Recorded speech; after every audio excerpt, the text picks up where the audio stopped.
అందరికీ నమస్కారం. ఇవాళ మనతో ప్రముఖ ఆధ్యాత్మికవేత్త ప్రొఫెసర్ డాక్టర్ ముల్లపూడి సత్యనారాయణమూర్తి గారు మనతో ఉన్నారు. వారితో మాట్లాడదాం. గురుగారు నమస్కారం. నమస్కారం మణికంఠ. గురుగారు, ఆగస్టు నెలలో కన్య రాశి వారికి ఎలాంటి ఫలితాలు ఉండబోతున్నాయి కాస్త వివరించండి. భార్యాభర్తల మధ్య గొడవలు ఉధృతంగా ఉన్నటువంటి వాళ్ళు కాస్త శాంతించారు. కొత్త కన్యారాశి వాళ్ళు కొత్తగా ఉన్న బ్యాచ్లు ఉంటాయి కదా, మాకు ఫస్ట్ కౌన్సిలింగ్ సెకండ్ కౌన్సిలింగ్ అని ఉంటాయి, ఎంసెట్ కౌన్సిలింగ్లు. ఆ విధంగా ఫస్ట్ బ్యాచ్ వాళ్ళు కొట్టుకు చచ్చేవాళ్ళంతారేమో వీళ్ళు సెట్ అయిపోతున్నారు. ఎందుకని అనుభవం వచ్చిందో 4 ఏళ్ళు కొట్టుకున్నారు. రెండో బ్యాచ్ స్టార్ట్ అయిందనమాట. భార్యాభర్తలు ఒకే ఊర్లో ఉంటారు, వేరే వేరే ఇళ్లలో తీసుకొని అద్దెకుంటారు, ఒకే ఇంట్లో ఉంటారు, వేరే వేరే గదుల్లో ఉంటారు. ఎవరు నలిగిపోతున్నారు? చంటి పిల్లలు నలిగిపోతున్న బుద్ధి జ్ఞానం కూడా ఉండదు వీళ్ళకి. They know only how to fight అంతే. They don't know how to serve the poor people. And దీనికి కారణం ఎవరు? అటువంటి శుక్రుడు ఇక్కడ, అక్కడేమో చంద్రుడు, రవి, ఈ గ్రహాలు బాగుండలేదు కాబట్టి అమ్మాయి తల్లిదండ్రులు, ఈ అబ్బాయి తల్లిదండ్రులు వీళ్ళనమాట మెయిన్ పర్సన్స్. చుట్టాలు బాగా వీళ్ళకి చక్కగా పెళ్ళికి పిలిచి భోజనాలు పెడతారు. 15 లక్షలు అంబానీ ఉన్నాడు, 2000 కోట్లు ఖర్చు పెట్టాడు అన్నారు. వచ్చిన వాళ్ళందరూ కూడా తినేసి వెళ్ళిపోతారు. రేపొద్దున్న వాళ్ళిద్దరు కొట్టుకొని చచ్చి కోర్టులోకి వెళ్తే ఒక్కటి రాడు సాక్ష్యం చెప్పడం. ఆడ అంబానీ అవని, లేకపోతే ఇంకొక మామూలుడు అవని. So this is the human psychology అనమాట. ఈ కన్యారాశి వాళ్ళకి రాశిది ఏ విధంగా ఉందంటే, మీనరాశిలో రాహువు, మరి ఈ యొక్క శని వక్రించి కుంభరాశిలో ఉండడం, శుక్రకేతువులు కన్యారాశిలో ఉండడం జన్మంలో. ఆ తర్వాత బుధుడు వచ్చేసరికి కర్కాటక రాశి, రవి వచ్చేసరికి సింహరాశి, కుజుడు వచ్చేసరికి మిథున రాశి. అంటే లాస్ట్ ఈ ఆగస్టు నెలాఖరు నుంచి ఈ విధంగా అయినటువంటి గ్రహస్థితి ఉంటుంది. కాబట్టి మొదటి భాగం అంతా కూడా బ్రహ్మాండంగా ఉంటుంది కన్యారాశి వాళ్ళకి. వాళ్ళ పిల్లలకి సీట్ల కోసం నేషనల్ స్కూల్స్ కావాలా, 15 సీట్లు ఉన్న చోటే కావాలా, మా ఇంటి పక్కన సీట్లు కావాలా అని చెప్పేసి ట్రై చేస్తారు. స్కూల్ వాళ్ళు ఎందుకంటారు గెట్ అవుట్ అంటారు. అవి ఇంటర్నేషనల్ స్కూల్స్, అవి they will have their own rules and regulations. కాబట్టి అప్పుడు సైలెంట్ అయిపోతారు. అప్పుడు చెప్పిన మాట వినరు. మనం ఎంత చెప్పినా సరే. స్కూల్లో సీట్లు ఇప్పించలేదని పక్కింటి వాళ్ళ మీద, ఎదురింటి వాళ్ళ మీద అలగడం అనమాట. ఆ విధంగా కన్యారాశి వల్ల అన్ని విషయాల్లో కూడా ఈ విధమైన ప్రవర్తన ఈ నెలలో ఉంటుందన్నమాట. అది what I'm going to tell you. తర్వాత వృత్తి వ్యాపారాల్లో ఉద్యోగాలు చేసుకునేటటువంటి వాళ్ళకి ఉద్యోగం రానంతసేపు ఏమో ఉద్యోగం లేదంటారు, ఉద్యోగం వచ్చిన తర్వాత ఏమో జీతాలు పెంచలేదంటారు. పోనీ ఏదో చిన్న చితగా ప్రైవేట్ ఉద్యోగస్తులు వాళ్ళు చేసుకున్నారంటే పర్వాలేదు, అడిగారంటే ఆశించారంటే. సాఫ్ట్వేర్ రంగాల్లో లక్షల వాళ్ళు వీళ్ళు కూడా అసలు ఉద్యోగం. కొంతమంది అయితే కన్యారాశి వాళ్ళు ఈ ఆగస్టు నెలలో 3 సంవత్సరాల నుంచి ఉద్యోగంకి అప్లై చేస్తున్నాను అంటారు. అప్లై చేసేది లేదు, ఆ ఉద్యోగం వచ్చేది లేదు. ఈ విధంగానే వీళ్ళు ఈ లోపల ముసలాళ్ళు అయిపోయారనమాట. కాబట్టి ఈ బ్యాచీలు ఎవరైతే మిగిలిపోయారో ఉద్యోగం రాని బ్యాచీలు వాళ్ళందరికీ ఇప్పుడు గురుగ్రహం అనుకూలత వచ్చేస్తుంది, జాబులు కూడా వచ్చేస్తాయి. అలాగే ఈ కొట్లాట్లు ఆగమనమాట భార్యాభర్తల మధ్య. సప్తమ రాహు ఉన్నాడు కదా, వీళ్ళతో పాటు ఎక్స్టెన్షన్ ఏంటంటే జీవిత భాగస్వాములతో పాటు వ్యాపార భాగస్వాములతో కూడా ఫైటింగ్లు. అయితే వీళ్ళకి ఒక ఇది ఉంది, చాలా స్వీట్గా మాట్లాడతారు ఈ కన్యారాశి వాళ్ళు. కాబట్టి శత్రువులు మిత్రులు అయిపోతారనమాట.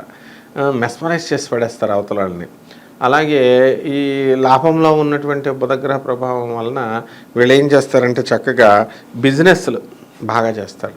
ఆగస్టు 22 తర్వాత బిజినెస్ల్లో కిరాణా వ్యాపారాలు, డిమార్ట్లు, తర్వాత పుస్తకాల షాపులు, ఈ హోటల్ ఇండస్ట్రీస్, ఆటోమొబైల్ ఇండస్ట్రీస్, ఈ బిజినెస్లు బాగుంటాయి.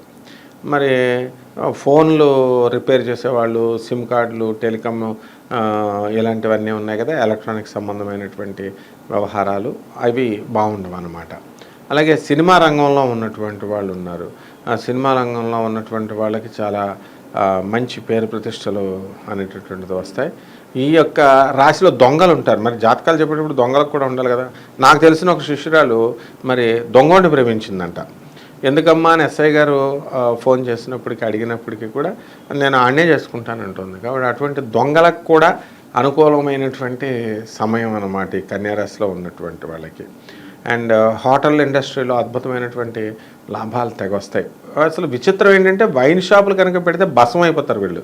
ఎక్కడైనా వైన్ షాపుల్లో లాభాలు రావు. సిండికేట్కి ఏమంటే ఒక పెద్ద వాడు సిండికేట్ పెట్టుకున్నాడండి, ఆ సిండికేట్ దగ్గర మనం ఇచ్చేసామండి అంటారు.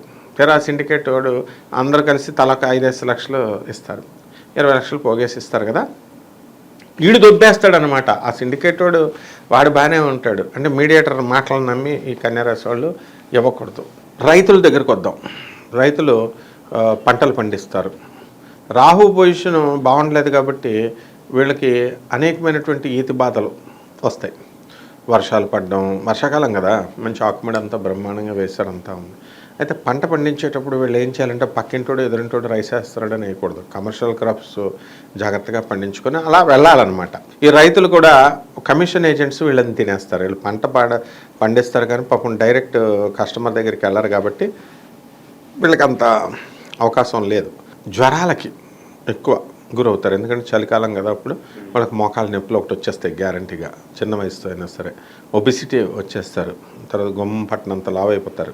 నెక్స్ట్ రెండోది ఏంటంటే వీళ్ళకి మెయిన్గా చలిగాలి తగిలితే చాలన్నమాట, సిక్ అయిపోతారనమాట. ఈ విధంగా ఈ కన్యారాశి వాళ్ళకి ఉంది. మరి కన్యారాశి విద్యార్థులు ఉన్నారు, ఫారిన్ అంటారు, ఎంఎస్ మాస్టర్స్ ఎవరంటే మాస్టర్స్ ఇక్కడ చదవడాడు కాబట్టి అటువంటి వాళ్ళకి మాస్టర్స్ డిగ్రీకి వాళ్ళు ఫారిన్ యూనివర్సిటీస్ పిలుస్తారు. ఫారిన్లో వాళ్ళు కోరుకున్న డబ్బులు కడుతున్నాంగా, ఫారిన్ కోరుకున్న చోట్ల వాళ్ళకి సీట్లు రావడానికి అవకాశాలు ఉంటాయి. అండ్ వీసా స్టాంపింగ్ ఇవన్నీ కూడా ఈజీగా అయిపోవడం అనేది జరుగుతుంది. అండ్ విస్తృతమైన ఫ్రెండ్షిప్లు అనమాట వీళ్ళకి. ఈ కన్యారాశి వాళ్ళు మామూలుగా ఉండవు ఫ్రెండ్షిప్స్, అందరితో ఫ్రెండ్షిప్, ఫుల్ ఫ్రెండ్షిప్ అనమాట. మరి పనికొచ్చే వాళ్ళతో చేయరు వీళ్ళు.